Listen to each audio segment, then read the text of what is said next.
Amen, amen, amen. Bwana Yesu asifiwe. Ninawasalimu katika jina la Yesu lipitalo majina yote.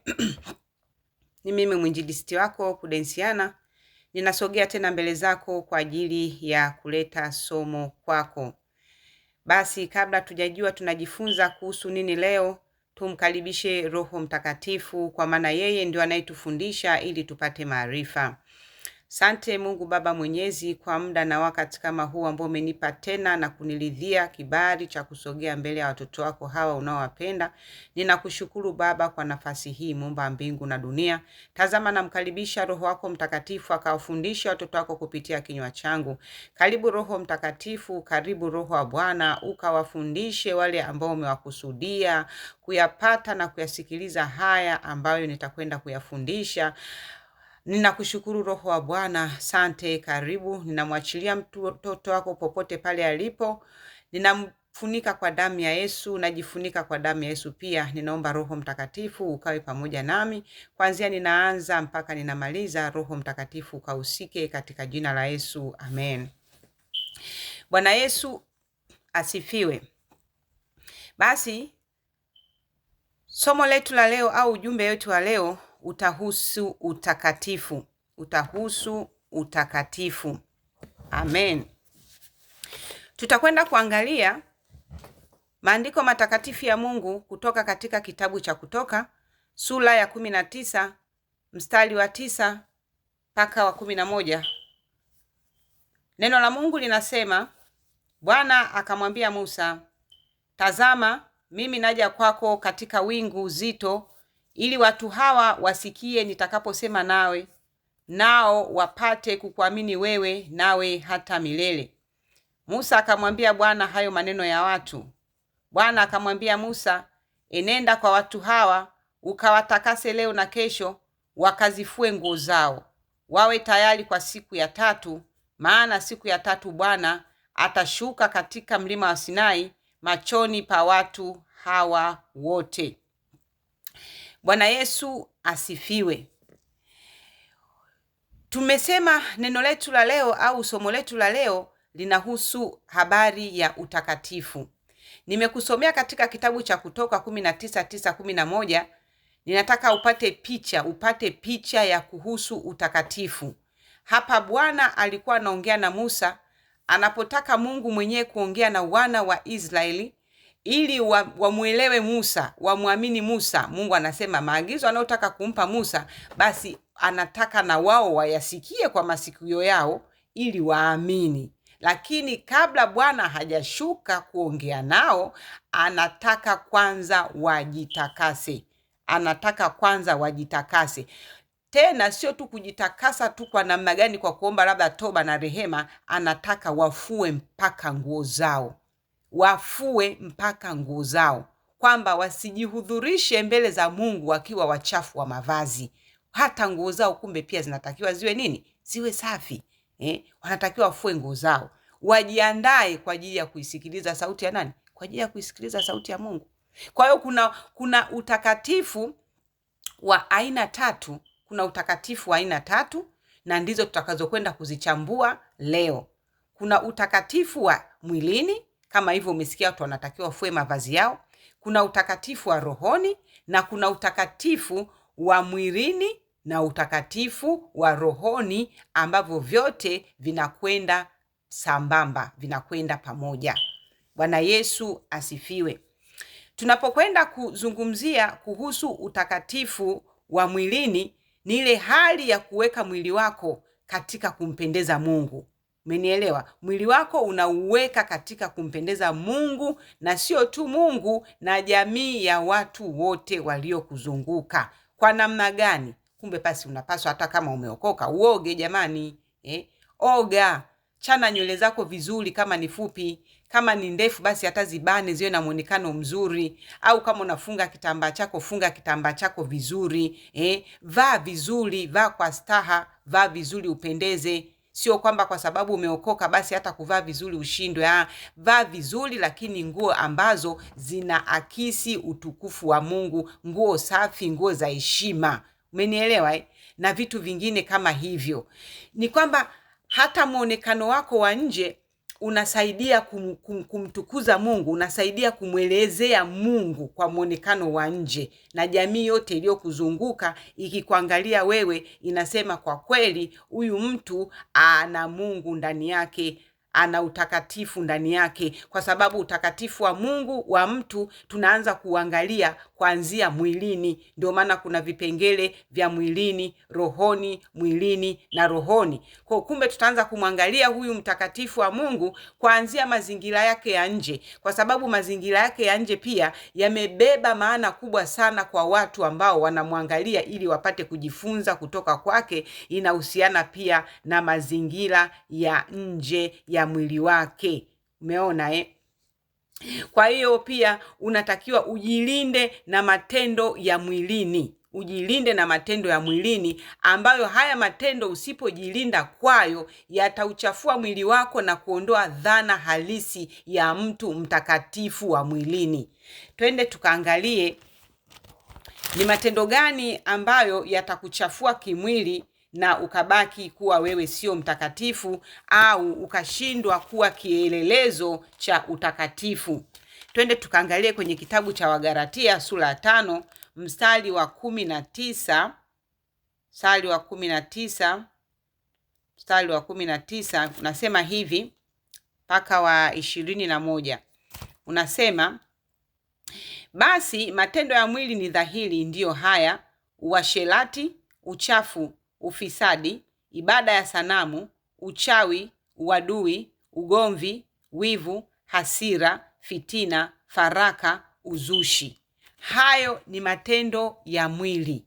Hayo ni matendo ya mwili ambayo ukiyafanya au ukiendekeza kuwa na matendo ya namna hii, ina maana wewe katika kundi la watakatifu umepungua. Wewe sio mtakatifu. Wewe sio mtakatifu, kwa sababu unapofanya uasherati unafanya katika mwili wako mwenyewe, unaunajisi na kuchafua mwili wako wewe mwenyewe. Uchafu wa mwili, unakuwa mchafu mwilini, unakuwa mchafu kama nilivyotoka kuongelea hapo. Huogi, huvai basi hata nguo safi, hujipendi tu wewe mwenyewe, kwa ujumla tu hujipendi, uko rafu. Huo nao ni uchafu wa mwili ambao kwa mtu aliyeokoka au hata ambaye hajaokoka anatakiwa tu aupende mwili wake ukae katika hali ya usafi. Na hauwezi ukajihudhurisha mbele za Mungu ukiwa mchafu. Upendeze basi. Sio kwamba kwa sababu umeokoka ndio basi iwe ni ile tafasiri ya kwamba mtu aliyeokoka anatakiwa tu awe mchafu tu ndio kwamba onekane huyo ameokoka. Hapana, Mungu hakumaanisha hivyo. Ndio maana nataka kwamba aliwaambia wana wa Israeli waoge, wafue mavazi yao yawe masafi. Kwa hiyo utakatifu wao uanzie nje ya miili yao.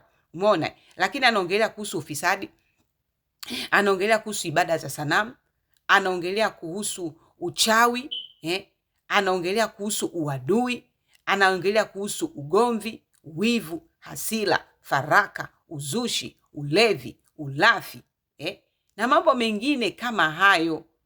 Nawaambia mapema, kama nilivyokwisha kuambia, kwamba watu watendayo mambo ya jinsi hiyo hawataurithi ufalme wa Mungu. Kwa hiyo mambo ambayo yana unajisi mwili wako ni kama hayo. Ukiweza kuyaepuka haya mambo, ukaachana nayo kabisa, wewe tunakuweka kwenye kundi la watu watakatifu wa nje ya mwili, watakatifu wa mwilini, kwa sababu haya matendo yote yanatendwa nje ya mwili.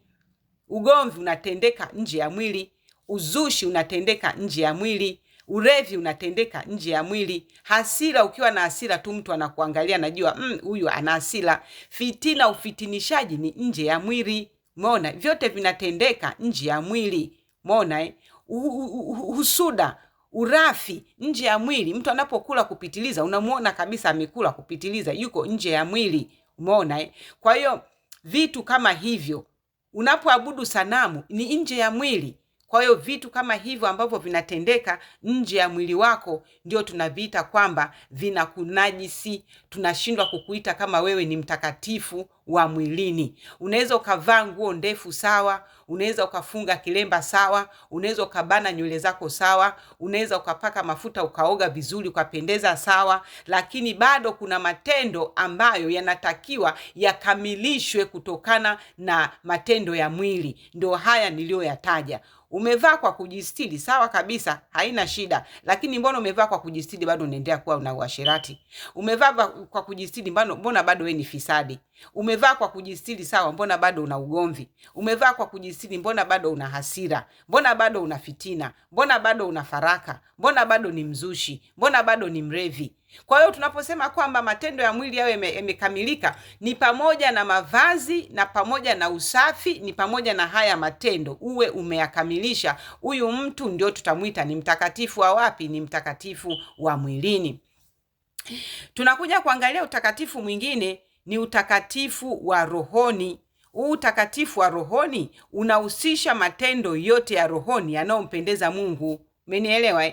Matendo ya rohoni yanayompendeza Mungu ni pamoja na kuomba, kutoa sadaka, kumwabudu Mungu katika roho, kujifunza na kuyatafakari maandiko matakatifu ya nani? Maandiko matakatifu ya Mungu. Hebu tena tukaangalie kitabu hicho cha Wagalatia 5:22. 5:22 pale tulisoma 5:20, tulisoma mara kwanza 5:19-21, tutasoma Wagalatia 22 ili twende tukaangalie utakatifu wa rohoni unaambatana na matendo gani. 22 anasema, lakini tunda la Roho ni upendo, furaha, amani, uvumilivu, utu wema, fadhili, uaminifu. 23, upole kiasi. Juu ya mambo kama hayo hakuna sheria. Umeona? Kwa hiyo mambo ambayo tunataka kumuona huyu mtu ni mtakatifu wa rohoni, basi tutampima au Mungu atampima kwa kuyatimiza matunda ya Roho, kwa kutimiza tunda la Roho. Ni mtu mwenye upendo huyu mtu. Watu wenye upendo utawaona tu. Mtu mwenye upendo unatoka ndani ya moyo wa mtu. Kama mtu hana upendo ndani ya moyo wake, hata umfanyeje hawezi akawa na upendo. Lakini upendo unatoka ndani ya moyo wa mtu. Automatic huyu mtu amezaliwa au ameumbiwa kuwa na upendo. Amekuwa na upendo. Lakini hata kama wewe ni katili, basi bado tunajifunza kuwa na upendo. Unajifunza kuwa na upendo. Ni mtu mwenye furaha. Kuna mtu mwingine hata ukimkasilisha vipi, hauwezi ukamwona amekosa amani. Hauwezi ukamwona sura yake imekunjamana eti amekasilishwa kiasi kwamba amereact mpaka sura yake inaonekana kabisa huyu mtu. Kuna watu wengine jamani wameumbiwa furaha. Yeye umseme vibaya yeye anafurahiji tu. Umwangalieje yeye anafurahiji tu. Kuna watu wako hivyo, ni watu ambao wana neema ya kufurahi, hataki stress, hataki kabisa maisha ya stress. Yeye ni kufurahi tu. Uso wake muda mwingi umejaa tabasamu. Uso wake muda mwingi umeumbwa na tabasamu. Ni mtu mwenye furaha, ni mtu ambaye anataka amani. Anataka na amani na watu wote. Anataka amani na watu wote. Umeona? Lakini ni mvumilivu. Huyu mtu ana tunda la uvumilivu. Hata umpitishe kwenye mazingira gani, ni mtu mvumilivu. Ni hawa watu wavumilivu ndio unakuta ni watu ambao hata kwenye ndoa zao wanadumu muda mrefu kwa sababu ya uvumilivu. Mtu ameingia kwenye ndoa, kuna makwazo ya hapa na pale, lakini unakuta mtu ameshiba tunda la uvumilivu ndani yake.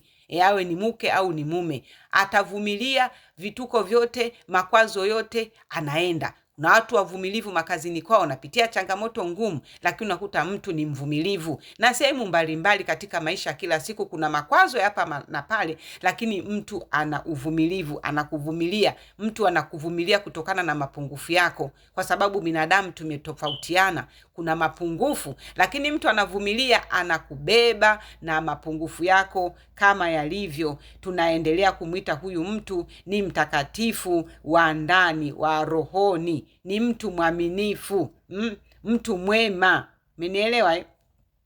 Kwa hiyo mpole kiasi, pole kiasi, ana upole, sio upole wa ule wa uzoba kabisa paka mtu anavuka mipaka yake, lakini ana upole kiasi. Kumbe na upole uliopitiliza pia Mungu hautaki. Usio unaonelewa tu umekaa mpole kama zoba tu, uwe una upole kiasi. Kwa matendo kama haya yanaendelea kumuaksi huyu mtu au kumwelezea kwamba ana utakatifu wa nje. Ana utakatifu wa rohoni. Huyu mtu tunasema ana utakatifu wa rohoni.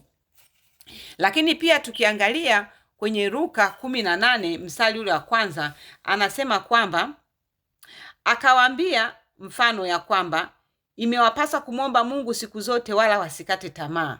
Umeona imewapasa kumwomba Mungu siku zote wala wasikate tamaa. Tunapokuwa tunaongelea mfano wa matendo ya utakatifu, ikiwa ni pamoja na kuomba, utakatifu wa rohoni unatakiwa umuombe Mungu. Ndio anasema imewapasa kumwomba Mungu siku zote wala wasikate tamaa.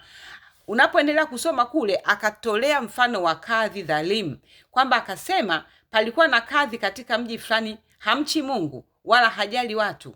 Na katika mji huo palikuwa na mwanamke mjane alikuwa akimwendea akisema, nipatie haki yangu na adui wangu. Naye kwa muda alikataa, halafu akasema moyoni mwake, ijapokuwa simchi Mungu wala sijali watu, lakini kwa kuwa mjane huyu ananiudhi, nitampatia haki yake, asije akanichosha kwa kunijia daima.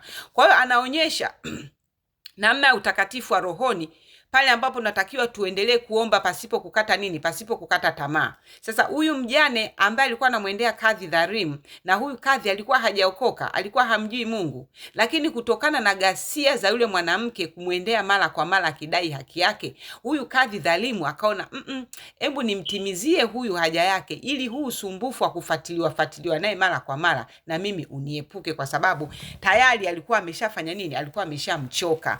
Ndio maana anasema hivi, katika utakatifu wa rohoni umeambatana pia na kuomba.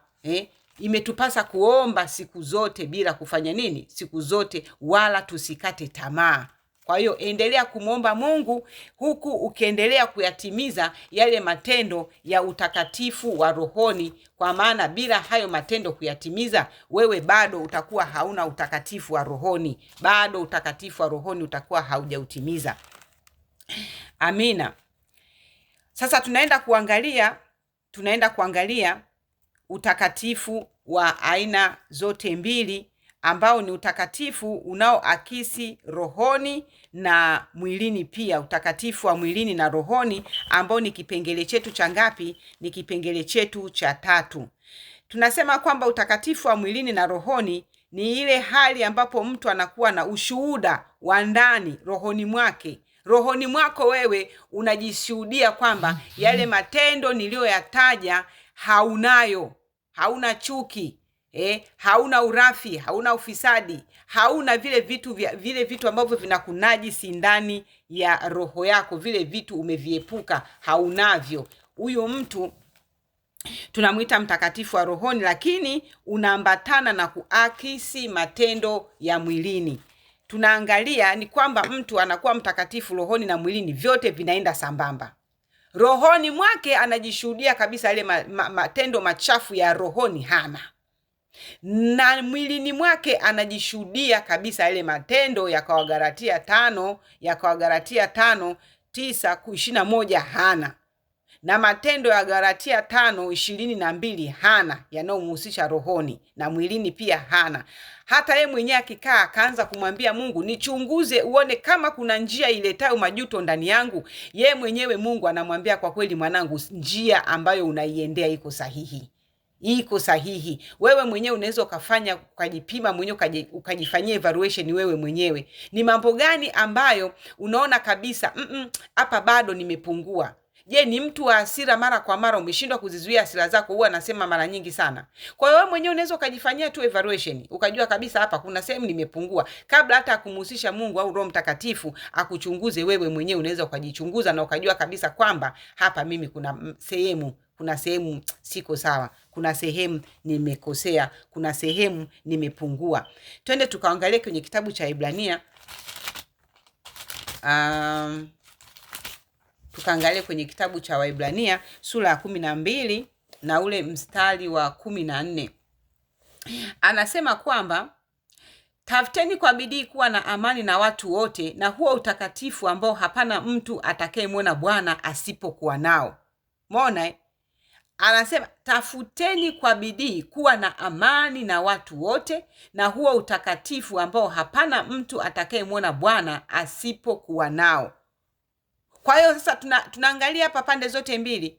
Kutafuta kuwa na amani na watu wote ni utakatifu wa mwilini, ni utakatifu wa mwilini ambao anasema kwamba watu wote, na huo utakatifu ambao hapana mtu atakayemwona Bwana asipokuwa nao. Kwa ndio maana tunaangalia pande zote kuu mbili, uwe na utakatifu wa mwilini, uwe na utakatifu wa nje. Hapa amezungumzia kuhusu kuwa na amani na watu wote. Taka kuwa na amani na watu wote, na huo utakatifu ambao amani ya mwilini na utakatifu wa mambo ya rohoni, ukiweza kuyatimiza hayo, hakika wewe tutakuingiza kwenye kundi la watakatifu wa mwilini na watakatifu wa wapi? Na watakatifu wa rohoni. Nimeelewa? Tutakuingiza kwenye viwango vya watakatifu wa mwilini na watakatifu wa rohoni. Tutake sana kuwa na amani na watu wote. Lakini tukiangalia kwenye Wakorinto wa kwanza sura ya 7 na ule mstari wa 34, Wakorinto wa kwanza 7:34 anasema nini?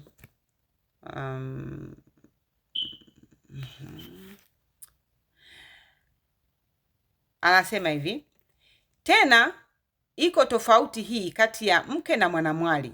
Yeye asiyeolewa hujishughulisha na mambo ya Bwana, apate kuwa mtakatifu mwili na roho. Mmenielewa sijui? Tena iko tofauti hii kati ya mke na mwanamwali. Yeye asiyeolewa, ina maana mke ni mtu ambaye ameolewa, ni mke wa mtu tayari. Lakini mwanamwali, yeye asiyeolewa hujishughulisha na mambo ya Bwana, hujishughulisha na mambo ya Mungu, apate kuwa mtakatifu mwili na roho. Meelewa? Lakini yeye aliyeolewa hujishughulisha na mambo ya dunia hii, jinsi atakavyompendeza mumewe. Andiko hili halikuzuii kwamba hutaki kuolewa, lakini anazungumzia kuhusu habari pia ya mwanamwali huyo ambaye hajaolewa. Kama haujaolewa, ina maana huna jukumu lingine la kufanya. Jukumu lako kubwa ni kujishughulisha na mambo ya Mungu. Jukumu lako kubwa ni kumpendeza Mungu. Huna haja kumpendeza mwanaume na kati hujaolewa. Lakini wale waliopo kwenye ndoa wanalazimika kumpendeza mumewe na kumpendeza Mungu. Haya mambo ya balance, kwa mume atimize wajibu wake na kwa Mungu pia atimize wajibu wake. Lakini kwa mtu ambaye hajaolewa, ana focus katika kumtafuta Mungu, ana focus katika kumpendeza Mungu. Hana mtu mwingine wa kumpendeza. Sivai vizuri kwa ajili ya kumvutia mwanaume au kumvutia mume wangu. Sivai kwa staha au sina matendo mema kwa ajili ya kumvutia mtu mwingine ili anipende. Hapana, nafanya vile kwa ajili ya kumpendeza Mungu wangu, kwa ajili ya kumpendeza Bwana wangu, ili niweze kuutimiza utakatifu wa mwili na roho. Anasema kwamba tena iko tofauti hii kati ya mke na mwanamwali. Yeye asiyeolewa hujishughulisha na mambo ya Bwana ambaye ni Mungu, apate kuwa mtakatifu mwili na roho. Lakini yeye aliyeolewa hujishughulisha na mambo ya dunia hii, jinsi atakavyompendeza mumewe. Mmenielewa? Sasa mtu aliyeolewa, kama nilivyokwisha kusema, ni lazima atimize sheria za ndoa, ni lazima atimize mambo ya ndoa, lazima atunze familia, ni lazima amtunze mume wake, lazima atunze watoto. Kwa unajikuta huyu mtu anakuwa na vitu vingi vya kufanya. Lakini kama haujaolewa, wewe uko bize tu na Bwana. Wewe uko bize muda wowote. Mungu akikutaka katika faragha upo, kwa sababu hauna kizuizi.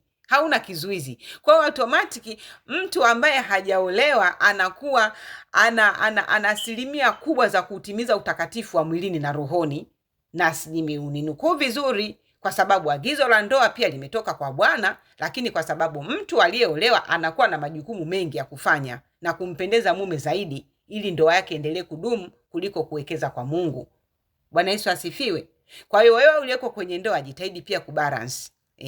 Majukumu yako ya ndoa uyatimize, Na kwa Mungu pia ujitahidi kutafuta muda utimize kumpendeza, utafute kumpendeza nani? Utafute kumpendeza Mungu. Kuna wengine kweli wako kwenye ndoa, lakini unakuta yuko kwenye ndoa lakini muda mwingi anautumia kwa Bwana. Pia Mungu hiyo haitaki.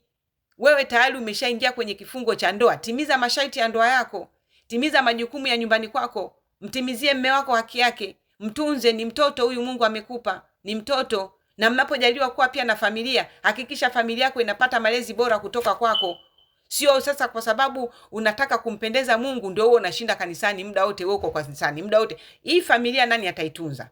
Mama ana jukumu kubwa la kutunza familia, lakini pia unatakiwa ubalance pale ambapo Mungu anakutaka kuwa faraga na yeye, nenda kwa Mungu. Hakikisha lakini tayari umeshatimiza majukumu yako ya familia kama mama. Umeshaandaa vitu vyako kama mama. Halafu ndio unaingia pia kwa Bwana. Kwa hiyo vitu kama hivyo. Lakini tukiangalia kwenye Wakorinto hiyo ya pili, ukiangalia kwenye Wakorinto ya pili sura ya 7 na ule mstari wa kwanza anasema hivi: basi wapenzi wangu, kwa kuwa tuna ahadi hizo, na tujitakase nafsi zetu na uchafu wote wa mwili na roho, huku tukitimiza utakatifu katika kumcha nini? Katika kumcha Mungu. Katika kumcha Mungu. Haya ni maandiko yote ambayo yanaonesha lazima mwili na roho viende sambamba. Utakatifu wa mwilini na utakatifu wa rohoni lazima viende sambamba. Basi wapenzi wangu, kwa kuwa tuna ahadi hizo, na tujitakase nafsi zetu na uchafu wote wa mwili na roho. Takasa nafsi yako na uchafu wote wa mwili kwa kuyaondoa yale matendo ya Wagalatia 5:20 kuanzia 19:21.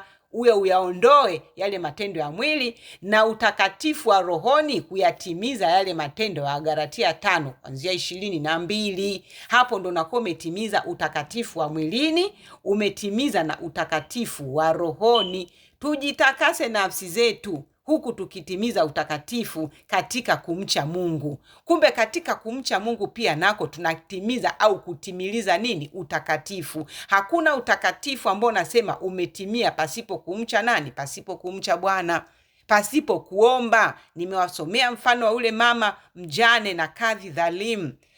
Ni lazima uombe bila kuchoka, uombe bila kukoma, ili utimize vipengele vya nini? Vipengele vya utakatifu. Ukifanya matendo ya mwili, ukafanya na matendo ya roho, unatimiza utakatifu wa mwilini na rohoni. Lakini sambamba na hayo, anasema kwamba na katika kumcha nani? Katika kumcha Bwana. Mmenielewa? Katika kumcha Mungu. Kwa hiyo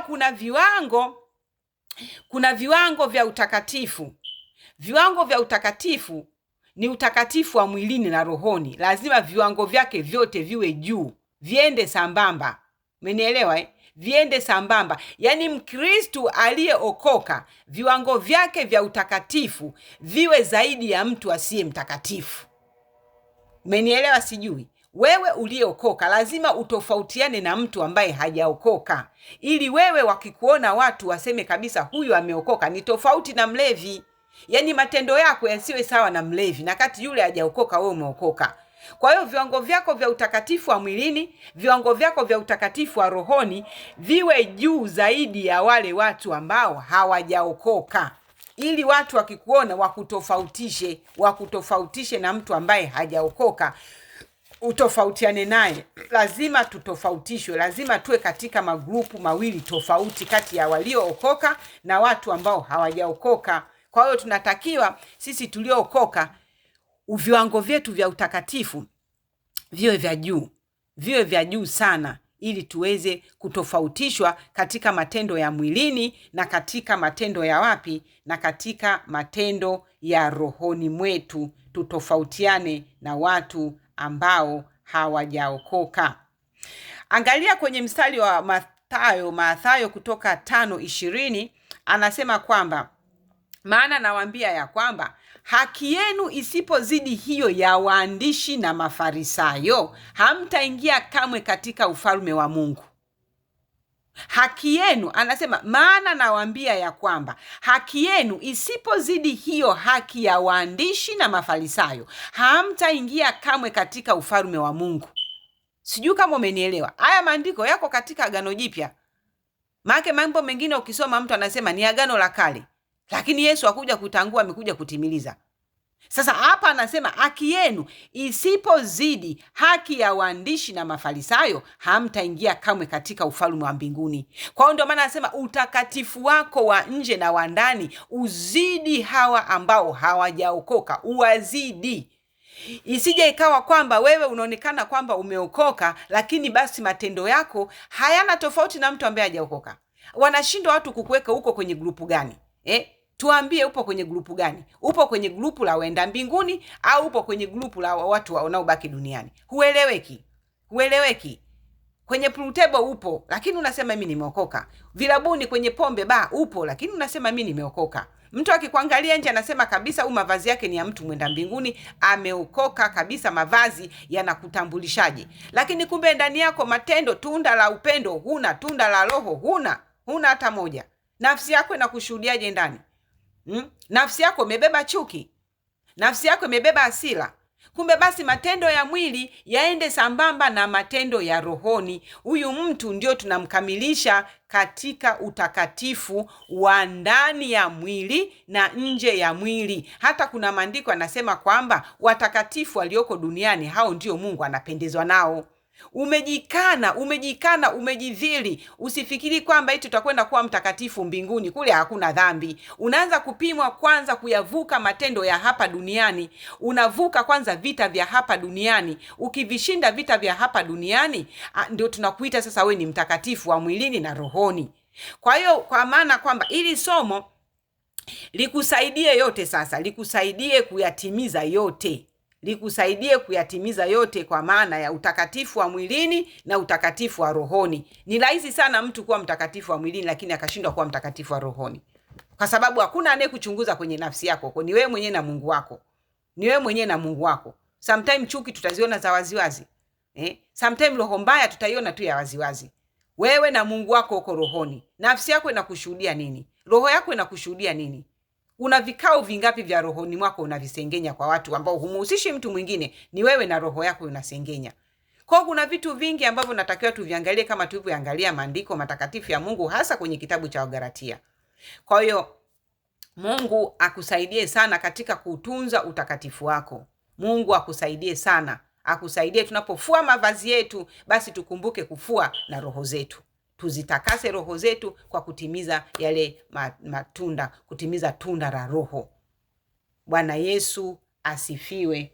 Basi Mwenyezi Mungu muumba wa mbingu na dunia awabariki sana. Lakini zaidi ya yote, somo tunapoachilia, lengo na mazumuni ni watu waweze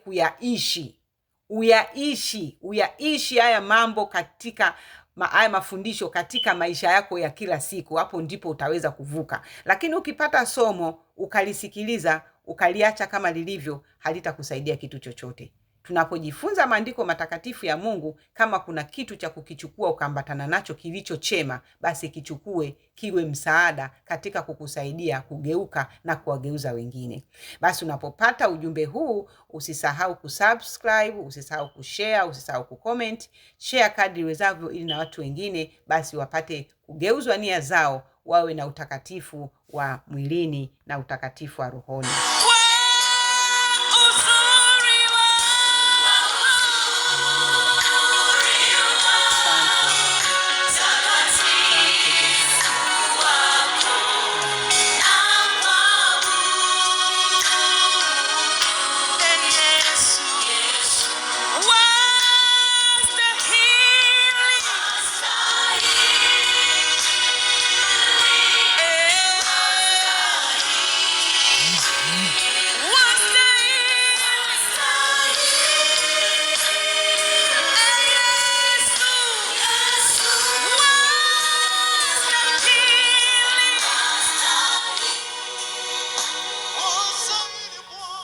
Asante Mungu Baba Mwenyezi, asante Roho Mtakatifu kwa kulifundisha somo hili kupitia kinywa changu, kupeleka kwa watoto wako.